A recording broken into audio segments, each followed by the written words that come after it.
Bismillahirrahmanirrahim. What's going on, guys? Welcome back to the channel. So in today's video, I'm going to talk about 3 pieces of equipment that I've really enjoyed having in my home gym, in my garage gym. Now before we get started, just a quick heads up, every single piece of equipment that I have in my home gym actually will be linked in the description below. It's all from Rep Fitness, which is a local Colorado company, and I've talked about them before. But anyways, if you guys are interested in the equipment that I'm talking about in this video, you can find them in the link below. Now let's get started. I'm going to go from, I think, in my opinion, most important to least important. But I think all of them are essential either way. The first one is going to be the cable attachment behind me. The reason why it's the number one is it is so versatile. You can do so many exercises on it.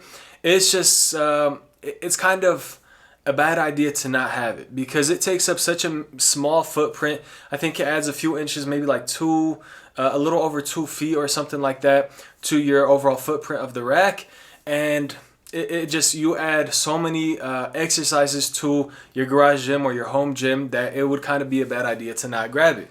Now it is a little bit expensive, and the thing about it is Rep Fitness is going to actually produce or come out with a few more cable attachments this year.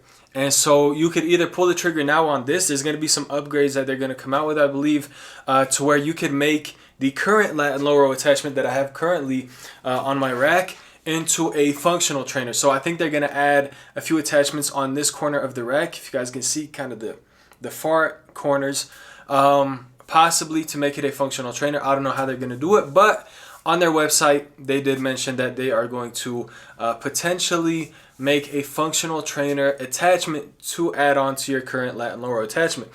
If you don't want to do that, you could just wait until the Aries, I think that's how you pronounce it, ARES, cable attachment comes out. That's going to have the pin system, so it's very easily adjustable, and it comes with a functional trainer as well.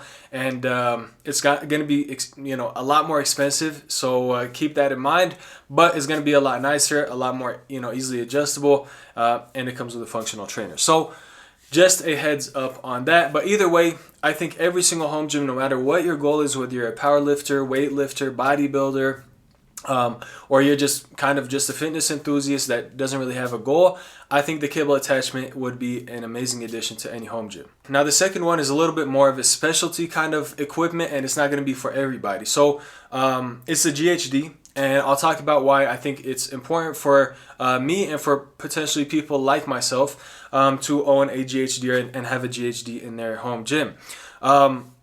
Basically, since I started lifting, my posterior chain has always been the weak link, and so to kind of work on my weakness, I got the GHD. It basically focuses on every single muscle on your posterior chain, so your lower back, your hamstring, and your glutes. You could do so many other movements. You could do the deadlift, you could do a RDL, you could do so many other movements that focus on the posterior chain, but for me personally, I've always wanted to use a GHD, and I've always felt good when I have a GHD, when I'm able to consistently use this piece of equipment. So it does take up a big footprint compared to several of the other things that I'll mention, but the cable attachment, the lat and lower row attachment, takes up a few inches.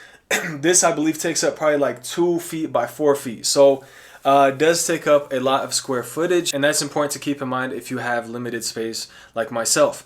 But nonetheless, I'm able to work my core out. I could flip over, do some abs, do some twists or whatever, and I'm also able to work on my posterior chain, which I think is relatively important for myself and for what I'm trying to do. So this one, it's important if you're trying to get a stronger and more developed posterior chain, if you're a power lifter, if you've had lower back problems, or if you're just trying to straight up get a stronger posterior chain. If you're trying to build your glutes and your hamstrings and your lower back, it's a perfect machine. If you're not trying to do any of that, then obviously you do not need a GHD. Now, the third piece of equipment that I've really enjoyed over the past few months is the leg rollers. The leg rollers take up such a small footprint. They're really, really small, and they just add on to the rack, so they're a rack attachment.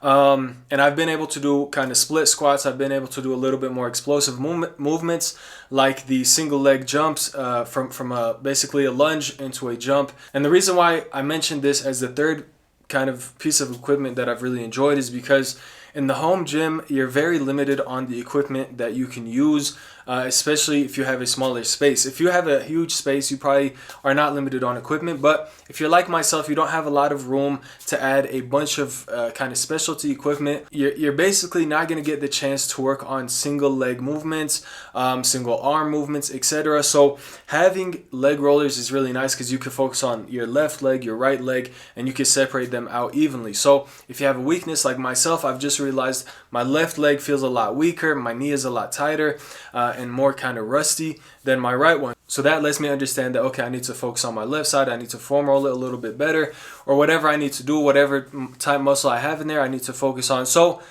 basically what I'm trying to say is it takes up a very small footprint, has a lot of benefits, and is relatively cheaper than the other piece of equipment that I've mentioned. So that is basically it. I hope you guys enjoyed this video. If you have any questions about any of the equipment that I've used or have and you guys see in the garage gym, let me know in the comment section below. If you guys are new to the channel, go ahead and hit that subscribe button. I would really appreciate it. And inshallah, I'll see you guys in the next video. Peace.